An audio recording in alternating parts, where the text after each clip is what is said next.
السلام علیکم ورحمۃ اللہ وبرکاتہ ان الحمد للہ نحمده ونستعینه ونستغفره ونعوذ باللہ من شرور انفسنا ومن سیئات اعمالنا من يهده الله فلا مضل له ومن يضلل فلا هادي له واشهد ان لا اله الا الله وحده لا شريك له واشهد ان محمدا عبده ورسوله يا ايها الذين آمنوا اتقوا الله حق تقاته ولا تموتن إلا وأنتم مسلمون يا أيها الناس اتقوا ربكم الذي خلقكم من نفس واحدة وخلق منها زوجها وبث منهما رجالا كثيرا ونساء واتقوا الله الذي تساءلون به والأرحام إن الله كان عليكم رقيبا يا أيها الذين آمنوا اتقوا الله وقولوا قولا سديدا يصلح لكم أعمالكم ويغفر لكم ذنوبكم ومن يطع الله ورسوله فقد فاز فوزا عظيما اللهم اجعلنا من هؤلاء الفائزين۔ یہ خطبۃ الحاجہ کی آیات سنی 5 سورہ آل عمران، النساء اور احزاب کی 70 اور 71، سب میں آپ دیکھیں گے کیا ہے کہ تقوی کا حکم ہے جی۔ اور اگر غور کریں آج کے خطبے کو یا کسی بھی خطبے کو ان آیات کے ساتھ اٹیچ کر کے تو سب کا منبع یہ آیات ہیں۔ اس لیے ہم ہمیشہ کہتے ہیں کہ وہ کوئی بھی ایسی حدیث نہیں ہے، لاکھوں کی تعداد حدیث میں، جو صحیح ہو، نبی صلی اللہ علیہ وسلم سے ثابت ہو اور وہ نبی صلی اللہ علیہ وسلم کا معجزہ یا آپ صلی اللہ علیہ وسلم کی نبوت کی صداقت کی بین ثبوت نہ ہو، کیونکہ یہ پورے قرآن سے جو نبی صلی اللہ علیہ وسلم نے سلیکٹ کر کے یہ آیات خطبہ کا حصہ بنائی ہیں، اور ہر نبی صلی اللہ علیہ وسلم کا خطاب اسی خطبے سے شروع ہوتا تھا۔ یہ کیا ہیں جی؟ یہ آپ صلی اللہ علیہ وسلم کی نبوت پر واضح دال ہیں کہ اگر ایک لمبے عرصے کے لاکھوں کی تعداد میں آپ خطبے جمع کریں پوری دنیا سے، اگر صحیح طریقے سے وہ خطبے قرآن و سنت سے کنیکٹر ہوں تو وہ انہی آیات کا منبع ہوتے ہیں، ان کی اصل یہی آیات ہوتی ہیں۔ تو آج کا خطبہ کیا تھا؟ مشاہد من جنہ، جنت کے کچھ مناظر، اور آغاز خطبے کا کہاں سے ہوا؟ آیت نمبر 133 133 سورہ آل عمران۔ تو خطبے کا آغاز اس سے تھا کہ وہ جنت جس کو اللہ نے سنوارا ہی ہے متقیوں کے لیے، اور ان آیات میں تقوی کو فرض کیا گیا ہے۔ اور جو آج کا موضوع تھا اس میں بنیادی جو خطبے کیا دار و مدار جس اللہ تعالیٰ کے فرمان پر تھا، یہ سورہ آل عمران کی آیت نمبر 133 جس میں اللہ رب العالمین کیا کہتا ہے؟ وَسَارِعُوا إِلَى مَغْفِرَةٍ مِّن رَبِّكُمْ وَجَنَّةٍ عَرْضُهَا السَّمَاوَاتُ وَالْأَرْضُ أُعِدَّتْ لِلْمُتَّقِينَ۔ یہاں پر امام صاحب رکے کہ اس جنت کے حصول کے لیے آپ کمپٹیشن کریں، ہر دوسرے کے مقابلے میں آگے بڑھنے کی کوشش کریں، لیکن یہ نہ بھولیں یہ جنت جو اللہ تعالیٰ نے آلریڈی تیار کر کے رکھی ہے، یہ کس کے لیے ہے؟ تخلیق انسانی سے پہلے ہی۔ اعدت للمتقین، یہ صرف اپنے پرہیزگار بندوں کے لیے تیار کی گئی ہے۔ پھر آگے انہی آیات میں 143-45 تک تقریباً اللہ رب العالمین نے متقیوں کے صفات بیان کیے ہیں کہ متقی ہوتے کون ہیں۔ فرشتے نہیں ہوتے، وہ انسان ہوتے ہیں، ان کے ایمان میں کبھی قوت کبھی کمزوری آتی رہتی ہے، لیکن سب سے بڑی خوبی جو اللہ نے بتائی ہے کہ وہ بہت اخلاص کے ساتھ فرسٹ کلاس طریقے سے اللہ کے فرامین کو انجام دیتے ہیں۔ جب ان سے کوئی غلطی فحش کام ہوتا ہے، یقیناً ہوتا ہے، انسان ہیں، تو ایسی صورت میں جو ہی وہ اللہ کو یاد کرتے ہیں یا اللہ انہیں یاد آتا ہے تو کیا کرتے ہیں؟ اللہ کی طرف رجوع کرتے ہیں۔ ان پر تفصیل میں پہلے درس دے چکا ہوں، لہذا اسی پر ہم اکتفا کرتے ہیں جتنا امام صاحب کا خطاب تھا۔ تو اعدت للمتقین کہ یہ جنت متقی اور پرہیزگاروں کے لیے تیار کی گئی ہے۔ اس کے بعد آگے چلتے ہوئے اسی معنی کی کچھ اور آیات ہیں، بلکہ ان آیات کو کہیں عرب نصارہ اس زمانے میں جب ٹیکسیز وغیرہ میں کیسٹیں چلتی تھی، ٹیپ چلتے تھے، یہ جو آگے کی آیات سورہ زمر کی آیت نمبر 73 میری مشہور عربی کتاب المحتدون وجاء المحتدون میں اس واقعے کو میں نے کسی نمبر پر لکھا ہے کہ انتہائی اسلام دشمن ایک اعلیٰ تعلیم کی نصرانی طالبہ اسی آیت کو سن کر مسلمان ہوئی، اور بڑے تعداد میں لوگ، اگر آپ قرآن یا قرآن کا ترجمہ ایسی نصارہ تک پہنچ سکیں جو ہٹھ درم نہ ہوں، تو وہ فوری طور پر کیا کرتے ہیں، اسلام قبول کرتے ہیں۔ تو سب سے پہلے سورہ زمر کی طرف پھر ہم بعد میں آئیں گے۔ تو اللہ رب العالمین نے جہاں یہ کہا کہ متقیوں کے لیے جنت کو اللہ نے تیار کیا ہے، وہاں ہی اللہ رب العالمین سورہ مریم آیت نمبر 85 میں فرماتا ہے، یوم یحشر المتقین الی الرحمن وفدا، یاد کریں اس دن کو جب متقی لوگ، غیر متقی نہیں، یہ پرہیزگار لوگ، یعنی جو اللہ کے فرائض کو انجام دیتے ہیں، اللہ کے فرائض کو چھوڑنا گناہ ہے، جو اللہ کے حرام کردہ کاموں سے بچتے ہیں، ہو جائیں تو توبہ کرتے ہیں، کیونکہ ان کو چھیڑنا گناہ ہے۔ گناہ صرف یہ نہیں کہ آدمی معصیت کرے، گناہ یہ بھی ہے کہ اللہ نے جو فرض کیے ہیں ان کو چھوڑا جائے۔ تو یہاں اللہ رب العالمین کہتا ہے کہ یاد کریں اس دن کو جب متقیوں کو اکٹھے مہمانوں کی صورت میں اللہ کے حضور پیش کیا جائے گا کہ وہ اللہ کے حکم سے اللہ کی جنت میں داخل ہوں۔ اور یہ متقیوں کی جو سواریاں ہیں، جو اللہ تعالیٰ کے مہمان خانے یا اللہ تعالیٰ کے ہاسپٹیلٹی میں، دارالقرامہ میں اور دارالرضوان میں اللہ کی میزبانی کے دسترخوان پر جمع کیے جائیں گے۔ سورہ زمر میں اللہ رب العالمین نے اس کا اس طرح ذکر کیا ہے، وَسِيقَ الَّذِينَ اتَّقَوْا رَبَّهُمْ إِلَى الْجَنَّةِ زُمَرًا، متقیوں کو قطار در قطار، جماعت در جماعت، کیونکہ مختلف کیٹیگریاں ہوں گی۔ جیسے آپ نے سنا کچھ وہ ہوں گے جو 15ویں 14ویں کے چاند کی صورت میں چمک دھمک کے ساتھ جنت میں داخل ہوں گے، پھر وہ ہوں گے جو بہت ہائی فائی ستاروں کی چمک کے ساتھ۔ اسی طرح تقوی کے اعتبار سے، عمل کے اعتبار سے جنتیوں کے جو وفود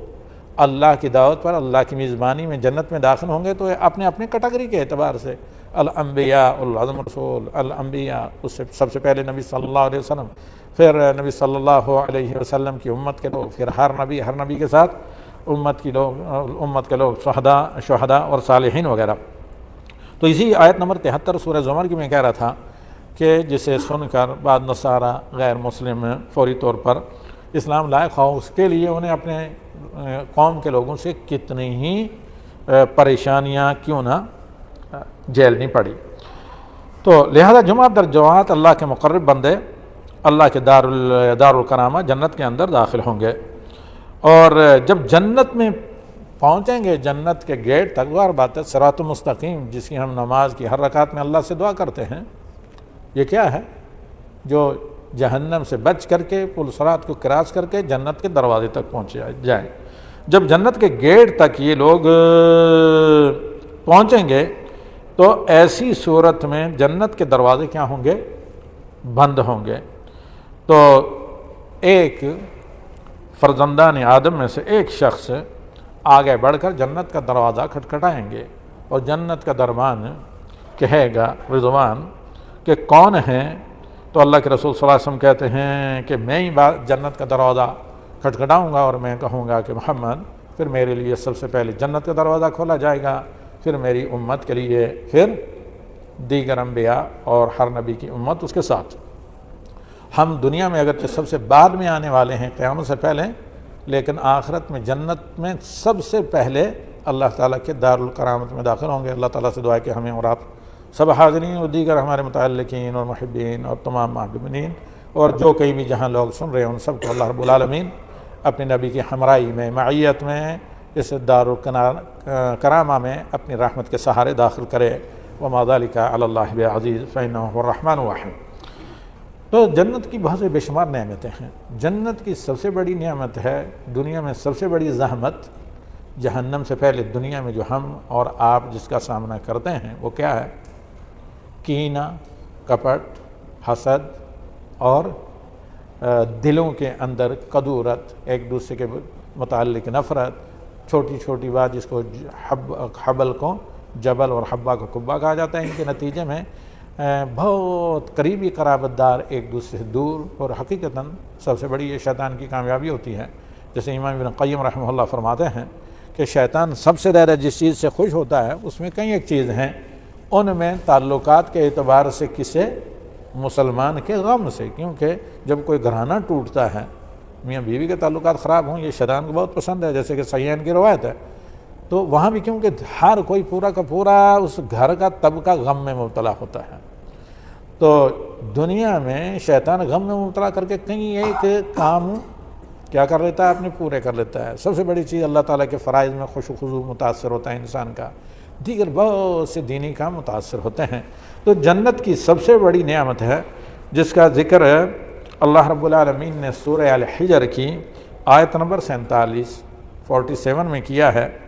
کہ وَنَزَعْنَا مَا فِي صُدُورِهِم مِّن غِلٍّ، بلکہ ایک رشک کے طور پر بعض خلفائے راشدین اس آیت کو پڑھا کرتے تھے کہ یہ جو کچھ ہے تھوڑی بہت مس انڈرسٹینڈنگ، غلط فہمیاں یہ دنیا میں ہیں، لیکن قیامت میں سب ختم ہو جائیں گی، سب شیر و شکر اور ایک دوسرے کے خیر خواہ ہوں گے۔ حسد، کینہ، بغض، عداوت، دشمنی، سازش، یہ ساری چیزیں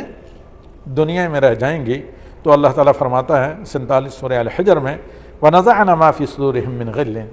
جو بھی غل، کینہ، کپٹ وہ دلوں سے ہم بالکل سچ کر کے، دل کر کے، واش کر کے اس کو نکال دیں گے، خرچ کر کے، بلکہ نزعنا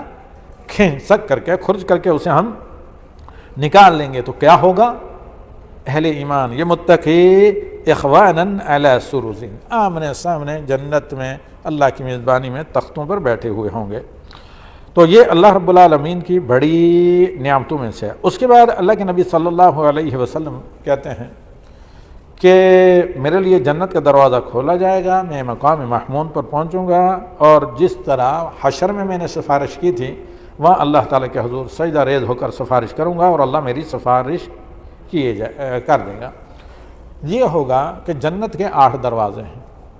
یہ 8 دروازے سب کے لیے نہیں کھولے جائیں گے، کچھ ہی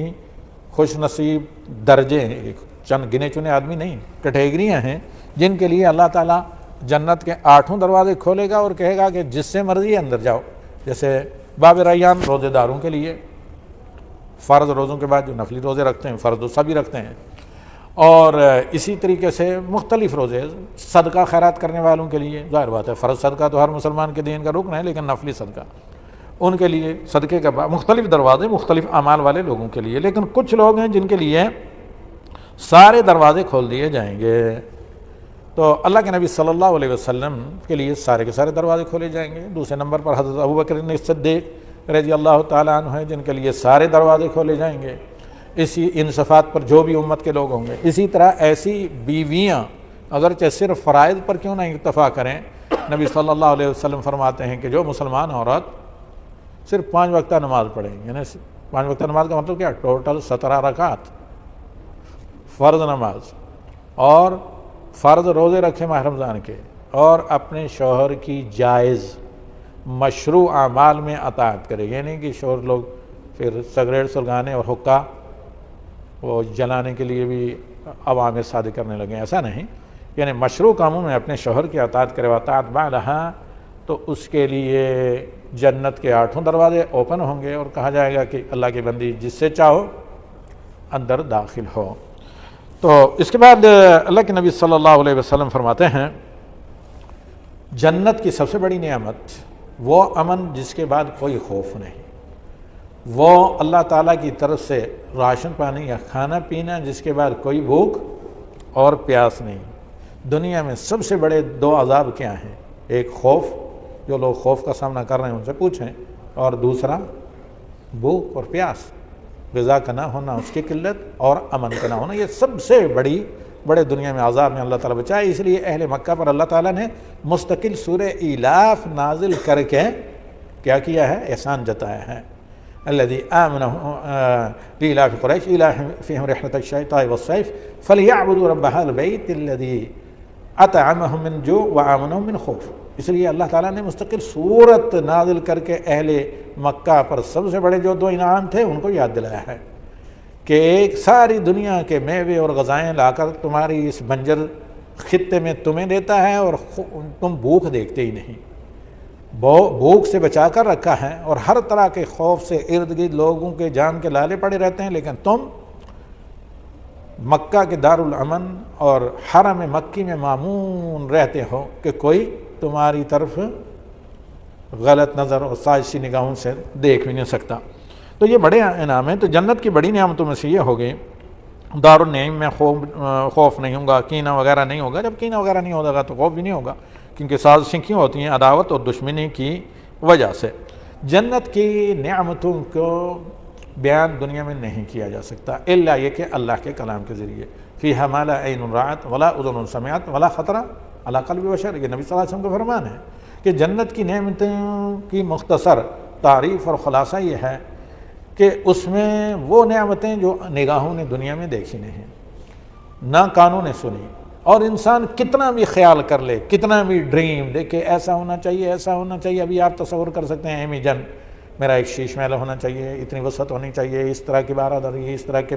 پارک، اس طرح کے میوے جات، اس طرح کے درخت، فلاں فلاں فلاں، یہ ساری چیزیں مہیا ہوں مجھے۔ اور اللہ تعالیٰ شکر کی توفیق دے، دنیا کے بعد خطے ایسے ہیں جہاں ہیں بھی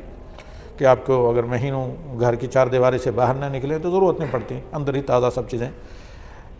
مہیا ہو۔ اللہ تعالیٰ شکر گزار بنائے جن کو اللہ تعالیٰ نے دی ہیں یہ نعمتیں۔ تو الغرض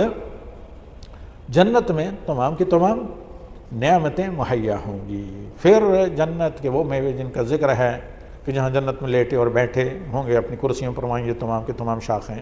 آپ کے ایک اشارے پر حاضر، اور یہ اللہ تعالیٰ کی طرف سے نعمتیں آپ کو ملیں گی۔ تو اللہ کے نبی صلی اللہ علیہ وسلم فرماتے ہیں ولا خطر علی قلب بشر، کسی انسان کا تصور بھی وہاں یا دل میں تمنا اور آرزو بھی وہاں تک نہیں پہنچ سکتی جو جنت کی نعمتیں ہوں گی۔ خیر، جنت کے دروازے کھولے جائیں گے، جنتیوں کو اللہ رب العالمین کی طرف سے ملائکہ ویلکم کہیں گے اور انہیں داخلے کا حکم دیا جائے گا۔ پھر آئیے دیکھیے سورہ زمر آیت نمبر 73، وسیق الذین اتقوا ربهم الی الجنۃ زمرا، انہی لوگوں کو جوق در جوق جنت میں لے جایا جائے گا جن لوگوں کو جنہوں نے تقوی اپنایا۔ اور حتی اذا جاؤہا وفتحت ابوابہا، یہاں تک کہ جب جنت کے دروازے پر پہنچیں گے، جنت کے دروازے کھول دیے جائیں گے، وقال لهم خزنتها سلام علیکم، یہ بہت بڑا انعام اللہ تعالیٰ کی طرف سے اور بشارت ہوگی۔ تو جنت کے دربان کہیں گے کہ تم پر سلامتی، یعنی تم اب ہر اس چیز سے جو تمہیں پسند نہیں محفوظ ہو، مامون ہو۔ سلام علیکم، تم پر اللہ تعالیٰ کی طرف سے سلامتی، طب تم نے دنیا میں اچھے کام کیے اور یہاں تمہیں اچھا کی طرف اللہ کی طرف سے طیبات کی ضیافت کی گئی، فادخلوہا، داخل ہو خالدین۔ یہاں یہ نہیں کہ ابھی 1 منٹ 2 سیکنڈ 10 سال 20 سال 50 سال 100 سال کے بعد موت آئی، ایک نہ ایک دن موت ہے، لیکن فادخلوہا خالدین، ہمیشہ تم اس میں رہو گے۔ تو خیر ہے، جنت کے 8 دروازے سے بعض لوگوں کو بلایا جائے گا، نمازیوں کے دروازے سے، جہاد والوں کو جہاد کے دروازے سے، روزے داروں کو ریان سے وغیرہ۔ تو جنت میں سب سے پہلے جو افراد داخل ہوں گے انفرادی طور پر لوگ، ان میں سے محمد صلی اللہ علیہ وسلم، اور امتوں سے نبی صلی اللہ علیہ وسلم کی امت، جیسے کہ اس کی وضاحت ہم پہلے کر چکے۔ تو اس کے بعد مزید سب سے بڑا جو انعام جنتیوں کے لیے اللہ تعالیٰ کی طرف سے یہ ہے کہ وہ سب سے خوبصورت شکل جو یوسف علیہ السلام کی شکل ہے، اس شکل میں جنتی ہوں گے۔ جو دنیا میں آسمان پر اٹھائے جانے سے پہلے جس عمر میں عیسیٰ علیہ السلام تھے 33 سال، کیونکہ عیسیٰ علیہ السلام ہے جو بہت 40 سال بھی نہیں بلکہ پہلے سے، بلکہ ولادت کے وقت سے نبی بنائے گئے، اور اللہ تعالیٰ کے حکم سے انہوں نے بولنا شروع کیا۔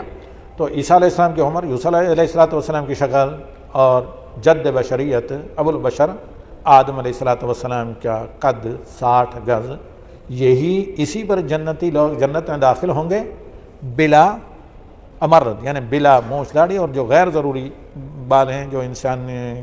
کے لیے غیر، اس طرح کے کچھ بھی نہیں ہوں گے، بالکل صاف ستھرے نوجوان خوبصورت اور 60 گز کے طویل القامہ۔ اور پھر یہ جوانی جو تاب جوانی ہے 33 ایئر، نہ اس میں کوئی کمی آئے گی اور نہ اس میں کوئی اضافہ ہوگا، کیونکہ جنت دار الفنا نہیں دار البقا ہے۔ تو اللہ تعالیٰ سے دعا ہے کہ اللہ رب العالمین یہ جنت ہمیں نصیب فرمایا،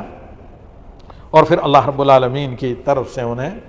وہ نعمتیں دیں گی جن کا احادیث میں اللہ رب العالمین نے اللہ کے نبی صلی اللہ علیہ وسلم نے ذکر کیا ہے، وما ينطق عن الهوى ان هو الا وحی یوحی۔ حدیث کیا ہے؟ وحی ہے، غیر مطلوع ہے، اللہ کے کلام کی تشریح ہے۔ جیسے اللہ رب العالمین کا فرمان ہے سورہ طور 19 اور 20 نمبر آیت میں، کلو واشربوا ہنیئا، خوشگوار، بہترین، نہ اس سے بدعزمی، نہ کسی بیماری کا ڈر اور نہ کسی قسم کے آدمی کے منفی مزاج کا ڈر ان غذاؤں سے۔ کھاؤ اور پیو اس خوشگوار اللہ تعالیٰ کی بے روک ٹوک اللہ کی اس نعمتوں کو بما کنتم تعملون۔ یاد رکھو اللہ کی رحمت کے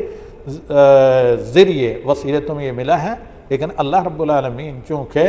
کسی مزدور کی مزدوری کو ضائع نہیں کرتا، وہ عدل الحکیم منصف ہے، تو جو تم عمل کرتے تھے،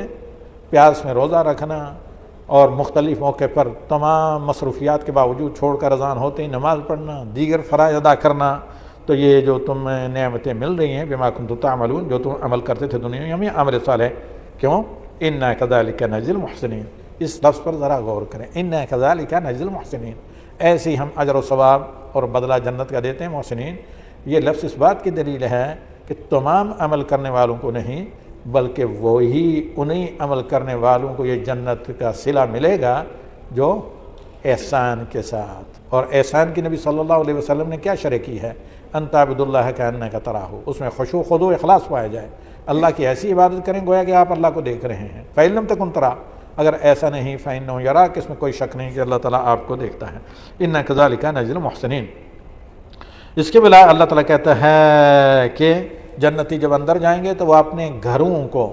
اس طرح پہچان لیں گے، اس سے بھی زیادہ جیسے دنیا میں کوئی اپنے گھر سے